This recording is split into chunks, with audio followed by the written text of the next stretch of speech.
Pagkatapos naman nating pag-usapan mga kapatid ang tungkol sa bunga ng Espiritu, ngayon naman nais ko pong ibahagi sa inyo ang kaloob mula sa Espiritu or gift of the Holy Spirit.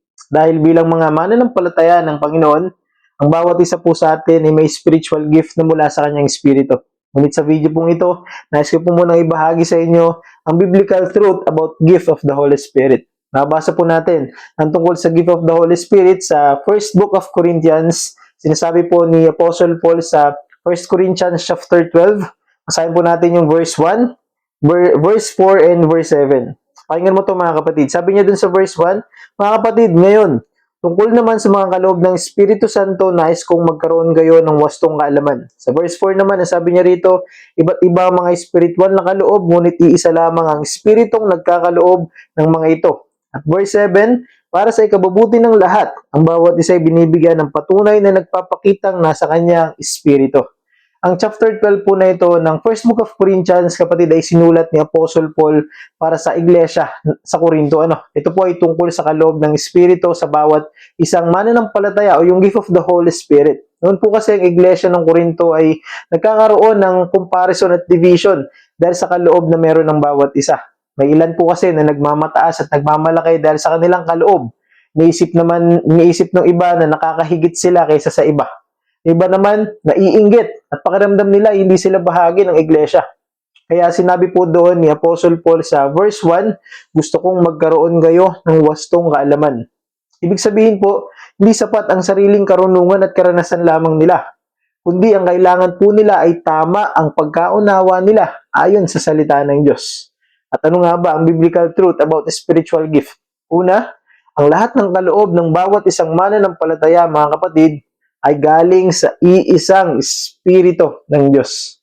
Kaya nga po, sabi dun sa verse 4, ba't iba ang mga spiritual na kaloob, ngunit iisa lamang ang Espiritong nagkakaloob ng mga ito. Ibig sabihin, kahit iba-iba ang kaloob, ay iisa po ang source nito. Iisa ang pinagmumulan, ang Espiritu Santo. Hindi po ito mula sa sarili nating karunungan at kaalaman, mga kapatid. Ito po ay kaloob ng ating Diyos. At hindi po ito ipinagkaloob sa bawat isa para gamitin natin sa pansarili nating interes o para maging karangalan natin. Ito po ay ipinagkaloob sa atin para sa paglilingkod sa Kanya, para sa kapurihan at kaluwalhatian ng ating Panginoon. Pangalawa, ito ay kaloob para sa ikabubuti ng lahat. Tinutukoy po dito ay tayong mga mananampalataya na bahagi ng iisang katawan ni Kristo. Sabi po dun sa verse 7, para sa ikabubuti ng lahat, ang bawat isa ay binibigyan ng patunay na nagpapakitang nasa kanya ang Espiritu. Napakahalaga nito, kapatid. Tinuturo po nito sa atin upang huwag tayong magmalaki o magmataas. Huwag nating isipin na mas nakakahigit ang isa kaysa sa iba dahil sa kaloob na meron ng bawat isa. Dahil ito po ay para magamit sa paglilingkod at pagpapatibay ng iglesia, ng ating Diyos, ng ating Panginoon. At pangatlo, lahat po ay may bahagi sa katawan ni Kristo. Doon po sa chapter 12, verse 12, sabi po doon, si Kristo ay tulad ng isang katawan na may maraming bahagi. Kahit na binubuo ng iba't ibang bahagi, ito ay nananatiling iisang katawan. Sa verse 14, sinasabi rin po dito, mga kapatid, ang katawan ay binubuo ng maraming bahagi at hindi ng iisang bahagi lamang. Ano po? Ibig sabihin, itong katawan natin, may kamay, may paa, may mata, may tenga. Hindi pwedeng sabihin na ng kamay na hindi kita kailangan, na hindi niya kailangan yung paa, na hindi niya kailangan yung mata. Hindi din po pwedeng pare-parehas ang bawat bahagi ng katawan natin. Hindi po pwedeng puro mata lang, hindi po pwedeng puro kamay o paa. Dahil hindi po ito matatawag na katawan kung pare-parehas ang bawat bahagi. Meron din po ang church. Tayo po ay bahagi ng isang katawan ni Kristo. At ang bawat isa po sa atin ay may kanya-kanyang mahalagang papel. Kaya huwag mong ipagmalaki o maliitin ang bahagi mo. Dahil ang lahat po yan ay mula sa Diyos. Isang magandang halimbawa po ng unang iglesia.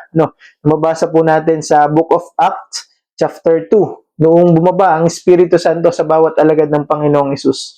Pinagkalooban po sila ng kakayahan upang ipahayag ang Ebanghelyo. At hindi po para itaas ang kanilang sarili, kundi para ipahayag ang kaligtasan na ginawa ng ating Panginoong Jesucristo at para magdala ng mga tao sa Kanya. At ano po, naging resulta. Sabi po dun sa verse 41, Acts chapter 2, at nadagdagan ang mga alagad ng may 3,000 katao ng araw na iyon.